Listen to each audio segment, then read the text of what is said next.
मैं doctor Ritu Singh, social activist, जैसे कि आप सब मुझे जानते हैं, असिस्टेंट प्रोफेसर दिल्ली यूनिवर्सिटी। मैंने 2019 में दौलत राम कॉलेज में असिस्टेंट प्रोफेसर के पद पे पढ़ाना शुरू किया था। और मैं आज आप सबको इस वीडियो के माध्यम से ये बताना चाह रही हूँ कि मैं एक लड़ाई लड़ रही हूँ पिछले 1.5 साल से। 1 साल हो गया है, 1 साल 4 महीने इस लड़ाई को लड़ते मुझे हो गया है। और ये लड़ाई एक मनुवादी प्रिंसिपल के खिलाफ मेरी ये लड़ाई है। और मैंने मनुवादी क्यों कहा? इसलिए कहा क्योंकि इस मनुवादी प्रिंसिपल की हिस्ट्री रही है, इतिहास रहा है। पीड़ित, शोषित, दलित समाज, वंचित समाज के, मिनॉरिटी सेक्शंस के, चाहे वो सिख है चाहे मुस्लिम्स हैं, उनके साथ अत्याचार करने का एक इनका इतिहास रहा है पुराना। और मैं ये ऐसे ही नहीं कह रही, जब मैं ये बात कह रही हूँ तो मैं पूरी जिम्मेदारी से इस बात को कह रही हूँ, क्योंकि इनके इस चीज़ के सारे पुख्ता सबूत मेरे पास मौजूद हैं कि इनका और उसकी उन सबूतों के साथ साथ जो इनके इतिहास रहा है इस तरीके से भेदभाव करने का, डिस्क्रिमिनेशन करने का, लोगों को एम्बैरस करने का, इंसल्ट करने का, उनके अगेंस्ट कॉन्स्पिरेसी करके उन लोगों को या तो सिस्टम से बाहर निकाल देना या तो इतना तंग करना, इस चीज़ के सबूत और उसकी एक जीती जाती एग्जाम्पल आप सबके सामने यहाँ पे इस समय आपके साथ वीडियो में आपसे बात कर रही है। ये यूं ही नहीं हुआ, ये सारी चीज़ें ऑल ऑफ सडन नहीं आई। जब मैंने कॉलेज ज्वाइन किया इनका, उसके बाद जिस तरीके से इनका व्यवहार मैंने अपने साथ देखा, जिस तरीके से इनकी दिन प्रतिदिन मिसकंडक्ट जो मेरे साथ रहा वो देखा, बहुत बार इग्नोर भी किया। लेकिन जब इनको पता चला ये सारी चीज़ें कि ये एक शोषित वंचित दलित समाज की एक मुखर आवाज़ है, उस समाज से बच्ची आती है जिस समाज का आय प्रतिदिन शोषण होता है, जिस समाज की बहन बच्चियों के साथ दिन दहाड़े रेप होता है, ये उन समाज की बच्चियों की उस समाज की आवाज़ उठाती है और मुखर होकर उठाती है, तो उनके दिमाग में, दिल में एक डर सा बैठ गया, कहीं इस तरीके का व्यवहार, इस तरीके की चीज़ें पूरा कॉलेज में ये व्यवहार ना आ जाए, पूरे कॉलेज में इसको देख के और भी लोग इसका साथ ना देने लग पड़े और भी लड़कियां, और भी बच्चे, और भी जो टीचर्स पढ़ा रहे हैं वो इसकी तरह ना हो जाए, प्रोफेसर्स जो पढ़ा रहे हैं वो इसकी तरह ना हो जाए। तो उनके दिल में एक घृणा, एक नफरत मेरे लिए आ गई। जिस तरीके से उन्होंने मेरे साथ बुरा व्यवहार किया, उनसे ये चीज़ हजम नहीं हुई कि किस तरह से किस समाज की लड़की अच्छे से रहती है, अच्छे से बोलती है, अंग्रेजी बोलती है, अच्छे से पहनती है, खाती है, और हमारे साथ कंधे से कंधा मिला के चलती है, और हमारी चालाकी बनाई हुई स्ट्रैटेजीज को खुलेआम चैलेंज करती है और समाज की आवाज़ उठाती है। तो उन्होंने मुझे टारगेट इस कदर किया कि मेरा फाइनेंशियल बॉयकॉट किया। वो कैसे? कि मेरी नौकरी छीन ली। और मेरी नौकरी, सच माने मैं अपने समाज से आज ये बात कहना चाहती हूँ कि मुझे कोई मलाल नहीं है इस चीज़ का कि मेरी नौकरी चली गई, क्योंकि मलाल तब होता मेरे पास ऑप्शन था, दलाली का, गुलामी का रास्ता था बहुत आसान। बहुत इस तरीके की रास्ते में चीज़ें आई जहाँ पे सबने कहा कि चुप करके नौकरी कर लो, क्या दिक्कत है, क्यों बोल रही हो, शांत हो जाओ, मत बोलो भी कुछ टाइम। सबने ये चीज़ समझाने की कोशिश करी कि ठीक है, क्या हो गया, इतना क्रिटिसाइज मत करो। लेकिन मुझे ऐसा लगा कि अगर ये आवाज़ दब गई, अगर ये आवाज़ चुप हो गई, तो अपने समाज के पता नहीं ऐसे न जाने कितने हज़ारों बच्चे होंगे। अभी भी आपने देखा केरल में एक लेटेस्ट घटना चल रही है, एक बच्ची भूख हड़ताल पे बैठी है, जिस बच्ची की स्कॉलरशिप नहीं मिल रही, दलित समाज की वो बच्ची है। इस तरीके से बहुत सारे बच्चे हमारे इस तरीके हैं जिनकी आवाज़ को बंद कर दिया जाता है, जिनके हकों का हनन होता है।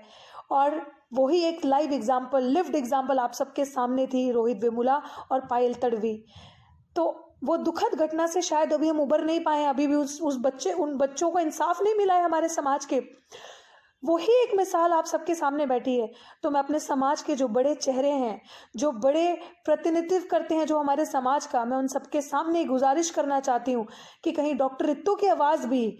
वो इस तरीके से बंद ना हो, और आप सबको डॉक्टर रित्तू के लिए कल कैंडल मार्च करके सामने ना आना पड़े। जिस तरीके से आप रोहित वेमुला और पायल तड़वी के लिए जंतर मंतर पे आए थे और कैंडल मार्च निकाला था आपने, वही हाल आपको डॉक्टर रित्तू के लिए ना करना पड़े। तो मेरी आप सबके सामने एक विनती है आप सबसे कि इस आवाज़ को बचाइए, इस लड़ाई को लड़िए, क्योंकि इस समाज के स्वाभिमान की लड़ाई है, समाज के प्रोटेक्शन की एक लड़ाई है, जो आने वाले बच्चे हैं उनके भविष्य की लड़ाई है। उन सबके भविष्य को आप प्रोटेक्ट कर सकते हैं, क्योंकि अगर सावित्रीबाई फुले ने ये रास्ता चुना होता दलाली और गुलामी का, तो आज डॉक्टर रित्तू के मुंह में जुबान ना होती, आज डॉक्टर रित्तू शिक्षित ना होती और अपने हकों को समझती ना। अगर बाबा साहिब ने चुप्पी का रास्ता चुना होता, गुलामी का रास्ता चुना होता, और डॉक्टर बाबा साहेब भीमराव अम्बेडकर ना बनते, और उनकी वजह से आज ये मुंह में जुबान ना आती और ये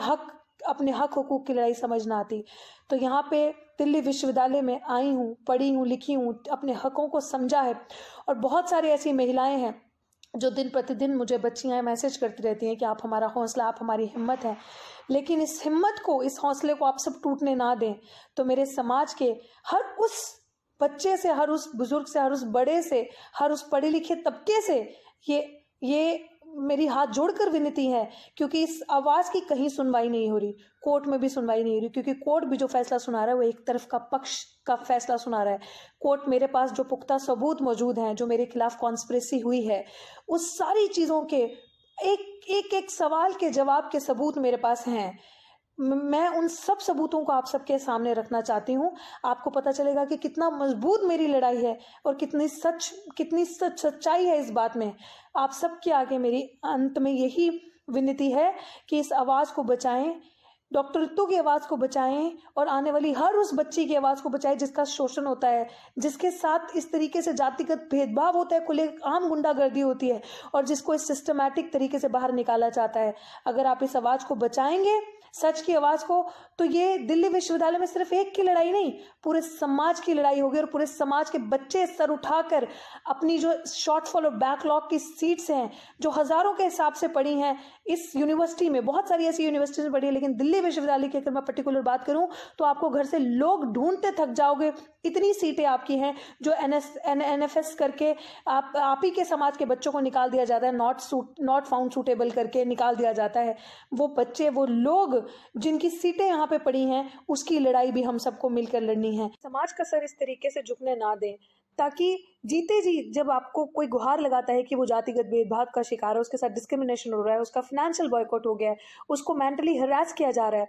तो ये सबसे बड़ी समाज की जिम्मेदारी बनती है कि उस समय उस बच्चे का आकर साथ दें, उसके साथ कंधे से कंधा मिलाकर खड़े और सच की लड़ाई को लड़ें, और उसको पूरी कोशिश करें कि उसको इंसाफ मिले। तो मेरी आप सबके आगे सबसे अंत में यही विनती है कि समाज के बच्चे का सर ना झुकने दें, और इसकी कहानी रोहित वेमुला और पायल तडवी की तरह ना बनाएं, क्योंकि अभी उनके लड़ाई में भी हमें इंसाफ नहीं मिला है।